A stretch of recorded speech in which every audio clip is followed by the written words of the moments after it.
Welcome to this Zentangle Quickie. My name is Heather Hartwick Gladden. I'm a certified Zentangle teacher. And today we're going to take a look at the Tangle Olspin from YuRu Chen. All right. So this is an interesting one. Starts off with some orbs, and you'll want to separate them. Oh gosh, well let's just see. At least a finger width apart, at least, because I found that as I was playing with it, I had to separate it a lot more. I'm going to go diagonal. I'm going to put one in the middle. Yeah. All right, right here. And right here. Okay. So, however you're using them, spread those out. I'm picturing, on a string line or, border or something like that. All right. And then you would then follow that string line. But we're going to put a line, kind of through the middle. But hollow bowing behind those orbs, right? So, I still traveled over, but then I'm trying to do it in the middle, so it changes a little bit.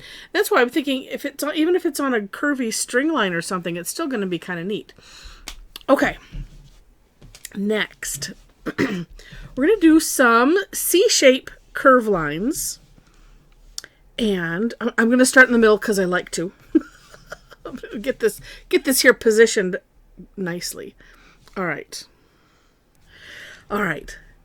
So, C-shaped curve lines, and I want to say this can be a little bit tricky, just sort of, because if you look at the step out, what we want to do is we kind of want to land about midway. So I'm going to let me get this positioned where my hand likes it. Okay, and let's see if I can make a nice arch. And actually I could go this way a little bit. I hadn't been doing that necessarily in my version of the step outs. So kind of like that. And actually, if you turn it so that, your hand is comfortable. I don't know, if I did it this way, I'd want to, play with it. Make your hand comfortable. Well, and then we're going to aura this. Oh, so let's try it. That actually might work better. We'll see. And YuRu has arrows, but I don't like to put arrows because, I don't know what hand you're using. And even if I'm right-handed, sometimes I can do a C-shaped curve line, and I like it to come towards me. And sometimes I like it to go away from me. But this way, and see the outer one, this is what's tricky. We start with the inner one because you can base it right here. And so then it really needs to come in a little less than, say, the center, because this one is going to come out. But it doesn't matter. It doesn't. I think on my last, the last box in mine, one of the underside curves, I'm like, well, that's awful tiny. Oh, well, it still worked. It doesn't matter. Okay, so we're going to do this for all of them. I'm going to see if I can get that to come out like that. Yes, and we just have to remember we're auraing these.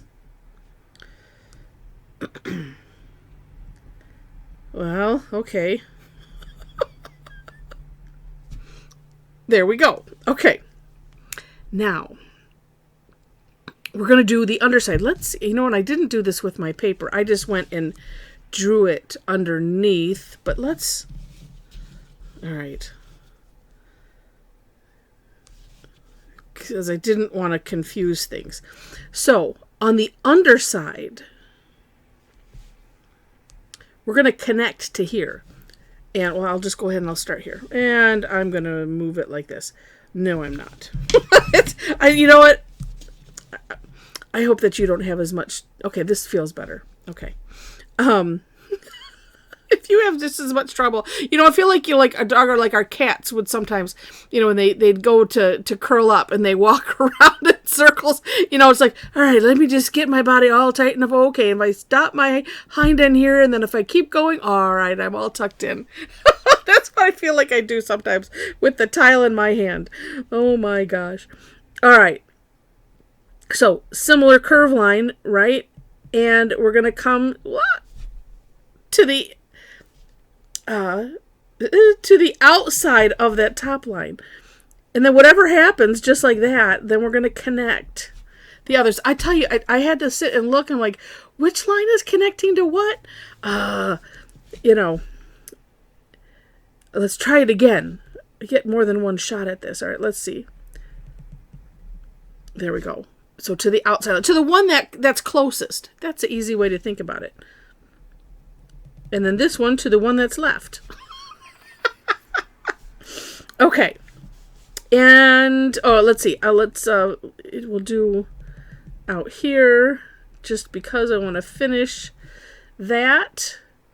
And let's see, over here we would just be connecting, because I like to, if I'm running it off of the page, then I like to do that. Although sometimes you want to have a way to stop it as well. Let me leave this end the way it is. I just thought about that now. Okay, next. From these, this is kind of like an intersection, right? So from this curve, we're going to come down and just meet. And it helps to use the takeoff and land concept. And let's see, this, wait a minute.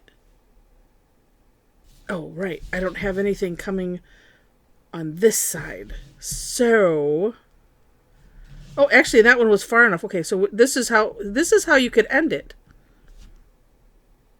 Like that. So if you want to have an ending, just do that. Okay.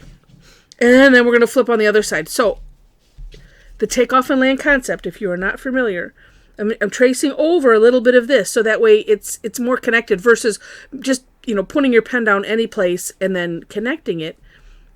You can kind of, and I'm starting a little bit back a ways so that way I can get the feeling of this curve, and then you just launch off at some point and we're ending it right here.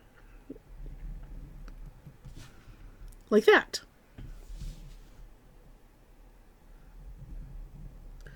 And then just putting my pen down carefully as to not get the bump, but you can smooth that out. Redefining the lines is something that you can do. And I would do it after just after everything's done. If you're still having a bump, then, and let's see, this one would have this. So this one is continuing. This side has an end. That's kind of neat. And apparently, if I had tried to do it on purpose, it wouldn't have turned out this way, where they're gradually getting bigger, or if you look at it this way, they're gradually getting smaller. All right, next. Next is essentially the play part. YuRu has in the step out, and so you can kind of do this a couple ways. Number one, now wait a minute though. And if you look at her sample, she has, let's see. Well, you could, she has this part doing like, a long, like a flux type shape, like a long curve line. Take a look at that. Zentangle, everything is open for play. We'll go with that. I think you want to have the structure, right? And then you can play. So this part could be optional. So you could put another kind of shape there. It looks really, really neat. All right. So in here, we're just going to do some lines coming off of the orb, both directions. Now I've made mine a lot more separated. Let's see. And if this was for real, we would have some lines here and not there. Okay.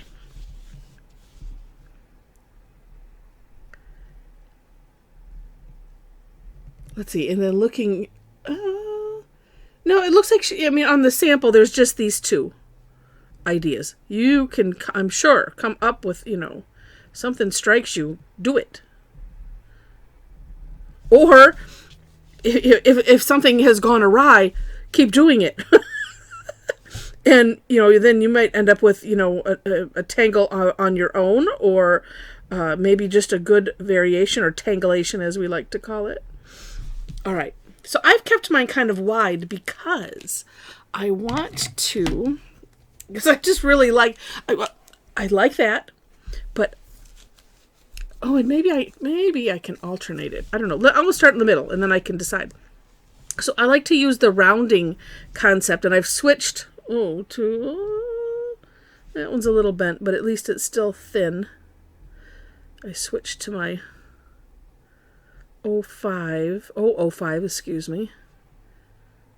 I try to remember to do that because it's a lot nicer to get in and do this rounding with a little bit thinner nib. No, it doesn't matter. I still do the same things. So like that. So it kind of makes it flowery. You could also, maybe I'll try that in, why not? I'll try it in a different one.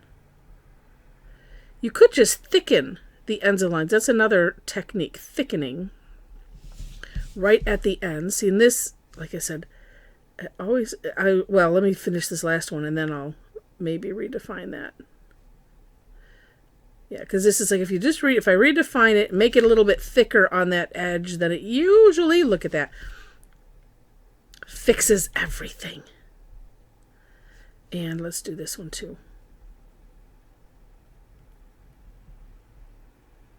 Okay.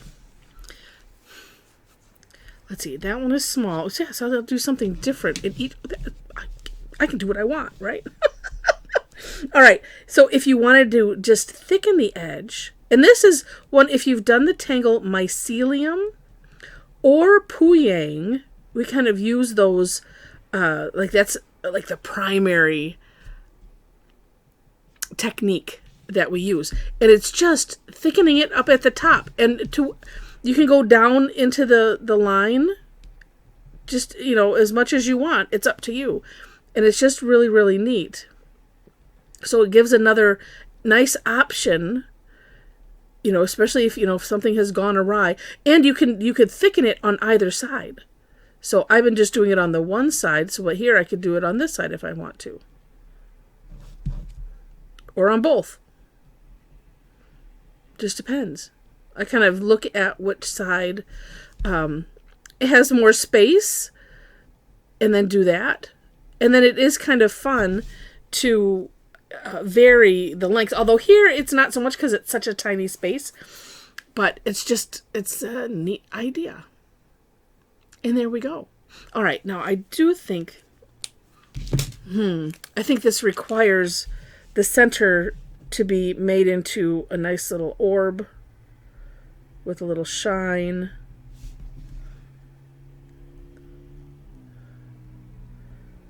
So we'll do that. We'll see if I can get that. Oh, okay, that sliver. Yeah, you look at the camera, it turns out better.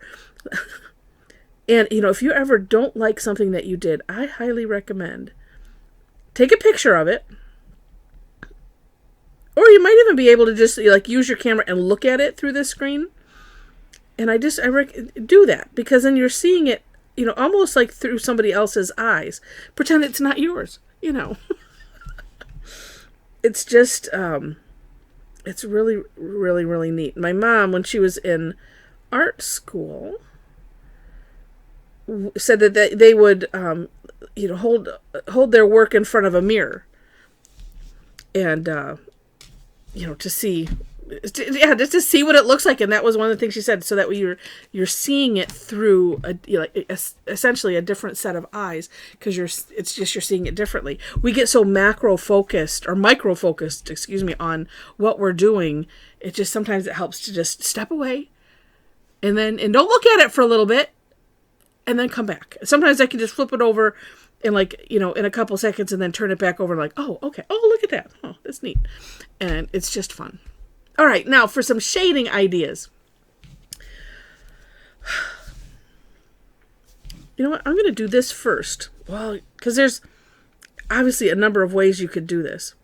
I'm going to come out here on this empty space.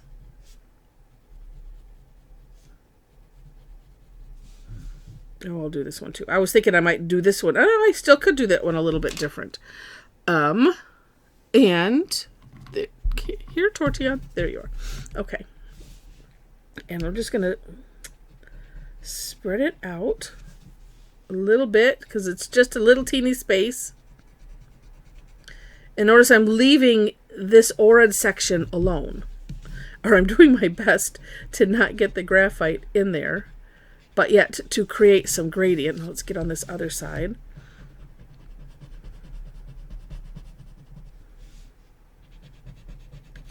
All right.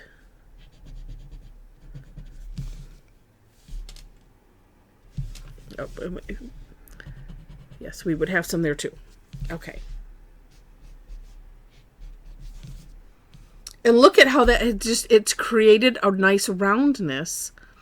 And then, because what it looks like is like this is peaked inside, almost like, I don't know, whatever you imagine that this is, you know, and the outsides are, yeah, just curling around it.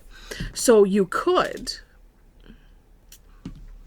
keep this sharpened, even though I have put some darkness on the on the inside of that lip. If we put some graphite,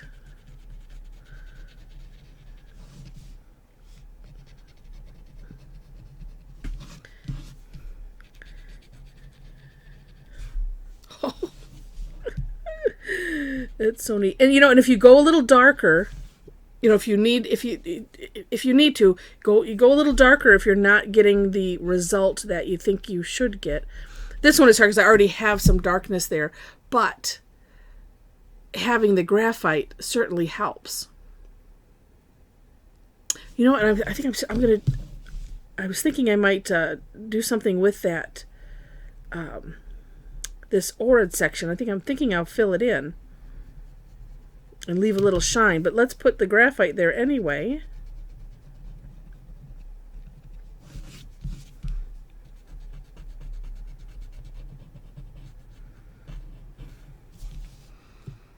Yes, neat. And, again, because I have a small area, we don't want it to all be dark. There is light there, you can see. And so I'm going to use my colorless blender very carefully and just come around that edge like that.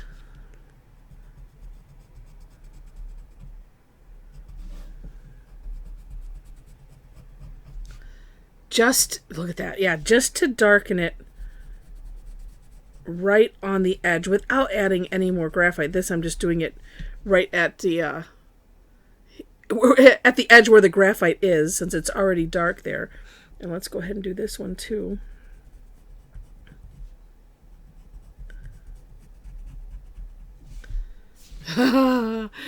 Oh, that's it, I tell you, it never gets old. Never ever gets old. All right. I don't know. I'm debating on that because then it will for sure be like one of these things is not like the other, but they're all different. So I might as well. Okay, so I shall.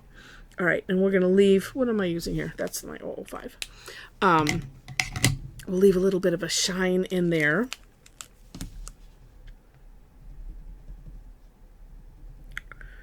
Right here. I also noticed on YuRu's sample, on the big one, that the aura, this is one of those, well, I suppose, in the decorating, you could do this. So instead of putting the lines, you could continue this line around the orb. So you have to have enough space, in this one too, because you can take a look at it, and it's the one that's big. And you'll see that. And it's just like, wait a minute.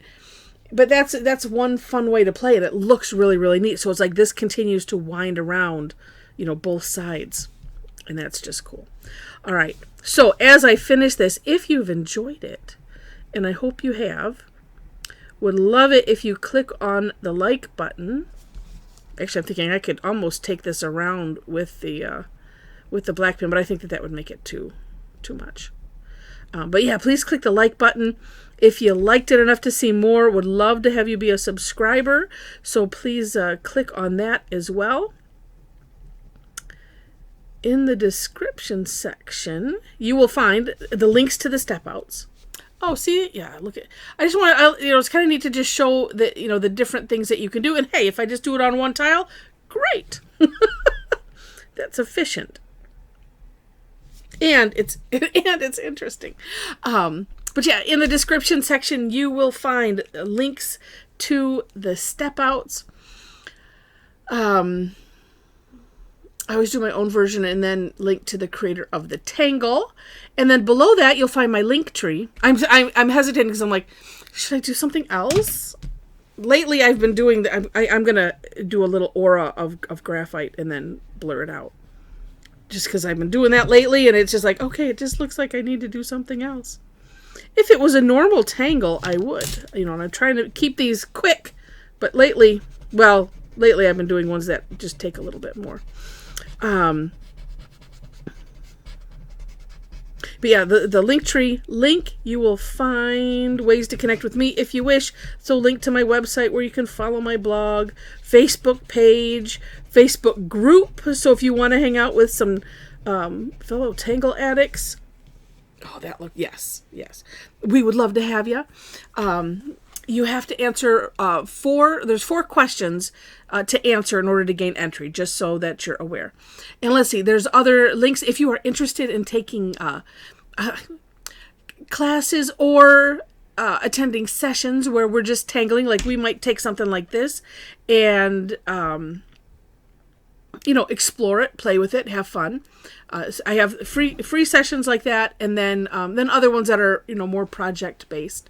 You can find information on that on my website, and then there are a couple other links there where you can follow when I post things. So with that, I think that's it. And I should shout out. I should have done it at the beginning. Thank you, Rosie, for asking about this one. It's really, really neat, and yeah, love it. Love it.